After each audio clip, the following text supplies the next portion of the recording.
We're going to take another look at the 2024 recruiting class, and we're going to shine a spotlight on four-star offensive tackle Isaiah Garcia, who signed with the Utah Utes. We're going to look at his highlights. We're going to look at his 24/7 Sports player profile page. But before we do that, you need to click that subscribe button right now because we're covering the 2024 recruiting class every single day this offseason, and you need to know what your players look like. Here's his 24/7 Sports player profile page. If you're here for just the highlights, fast forward a few minutes. You will get there. But he's a four-star prospect right here with 24/7 Sports, ranked 21st in the class, 23rd in their composite ranking, 6'5", 280. So we got some size there. We're already enrolled with Utah. We received 22 offers, which is a fair amount of offers. That's good. Oregon, Stanford, USC, Alabama, some good Power 5 programs after him. So all in all, the prospect profile from the rankings, the four-star, and the offers, things are checking out for this guy. Played in the Under Armour All-American game, so we got some All-Star game experience. And we even got a small little scouting report here. Well-proportioned framed and narrow through the hips. High upside body type with length. Athletic tackle who absorbs contact well. Displays a mean streak. I imagine we're going to see him move well out of his stance. And we're going to see him finish a lot of blocks. I'm excited for the highlights to look at with you guys here. Now we're locked in with Utah. Stanford tried to get in there. Four-star prospect. Moving on to On3 and looking at the rankings from the industry here. On3 has him ranked 40th. ESPN 12th. Rivals 71st. 24/7 Sports, like we said, 21st. Industry rankings 22. It's all over the place. If we go back here and we look at the offers, we look at USC, Alabama, Oregon, Stanford, Utah. Where is he from here? We're from Utah. So a part of the country where maybe some of these sites don't go to see him play.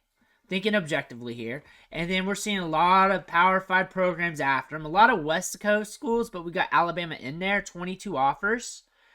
We're going to have to look at the highlights. They got him listed at 6'4", 270. 24/7 Sports got him a little thicker than that. Oregon's in there. Oregon, Washington, West Coast teams. Maybe that played a factor there. Don't know, but we're going to take a look at the highlights. Let me know what you think about them in the comments below. 6 minutes and 26 seconds. Let's roll. Highlighted off here. There he goes. That's him. I couldn't tell which one was highlighted between the two guys, but we figured it out pretty quick. I'll say this. He moves quick off the pole. Doesn't take much to move bodies. 3 for 3 on knocking players down. And that's important. 4 for 4. That's very important because he should be so dominant you can't get a good read on him. He should be so dominant you have to put the fine jeweler's glass on when looking at his highlights. When compared to the other top-end prospects, at offensive line tackle, just bodies hitting the floor. He should be running through the competition. Because this is the high school level, your top-end college recruits. You should be acting like one, no matter who's in front of you. He's got the size. He's built. He's throwing guys to the ground. We saw him pull earlier. He moves quick. He moves very quick. Hands down there. Look at that. Look at that. He's underranked. He's underranked. Unless it's like in a camp or all-star game and some 1v1, something happened. I like his movement, though. I like his movement. But for what we got here, from looking at the offers, the star ratings, the rankings, seeing him move here on tape, he moves quick. He moves quick for his size. I see the upside. He's going to add more strength and size too, but he moves quick. And every single tackle in this class, before him in the rankings on 24/7 Sports, we've watched on this channel. So his movement skills and his speed is sticking out to me. On top of that, the interior offensive line as well, or guys just listed offensive line. And he's finishing plays. He's nasty. He's got that mean streak. On top of that size, I'm not worried about it because you're going to have to add size. Every offensive lineman, 90% of them have to add size. Same thing on defense. Same thing about every position. That's just the leap from high school to college. And when I look at his frame, it looks good. It looks good. Looks solid. I see a brace on the knee. I wonder what's up with that. I wonder if that played in there. I think it's a brace. It's right there. My left, his right, maybe, or maybe it's something else. Watching him, though, I'm very excited for his capabilities. I'm very excited for his upside. Where's he at there? 72. The reason why he should be dominant, because look at the guys he's got to block. There's a huge size difference.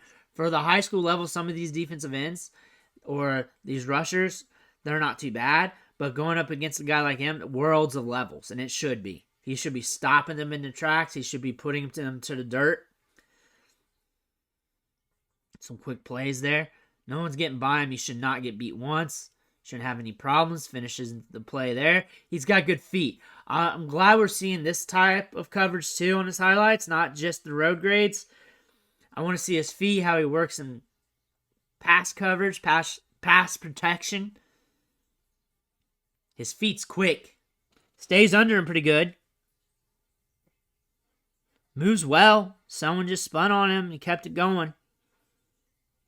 Gets down there second level pretty easy. And the thing about him, well, this is high school level, but still, you get him going into the second level, there's a lot of cars in the background. A nice field.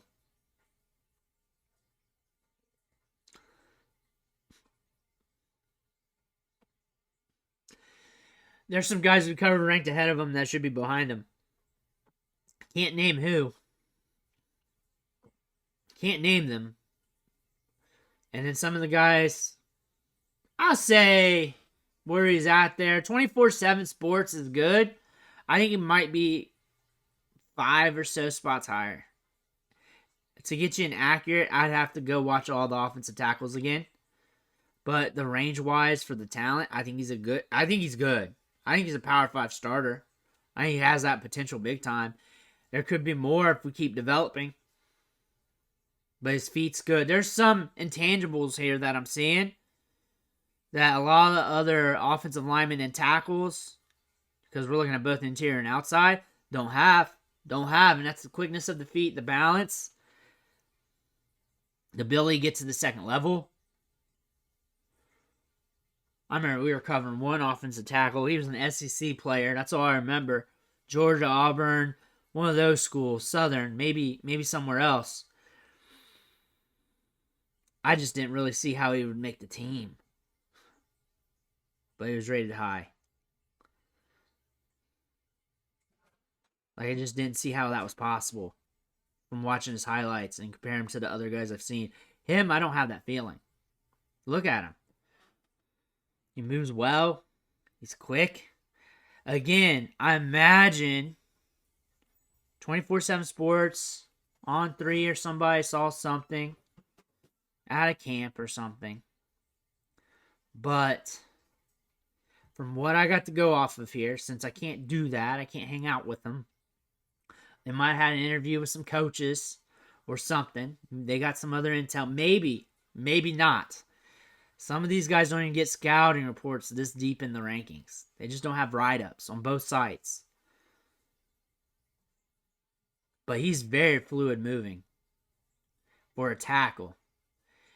And say you got a tackle, you can move him inside. He moves quick for a side. He floats almost. I get he's a little bit lighter in the pants compared to some of the other tackles in the class. I get it. But he's also a recruit for transitioning. Give him some time. But the movement skills, you can't teach that. You can get a little bit faster. You can get a little bit quicker. You can always do that. But not like that off the rip.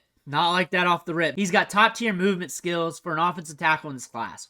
One of the top movers when it comes to fluidity, lateral quickness in this class at the offensive tackle position, and also combined with the interior offensive lineman as well. He's one of the quick guys. He's got some size to him. He's got a good frame. He's nasty too. He finishes plays. I think he's got a lot of upside, and I think he's underrated in the class. I can see why those top-tier Power 5 programs wanted him. Let me know what you think in the comments below. Make sure to hit that subscribe button on the way out. I want to thank you for watching. Catch you on the next video.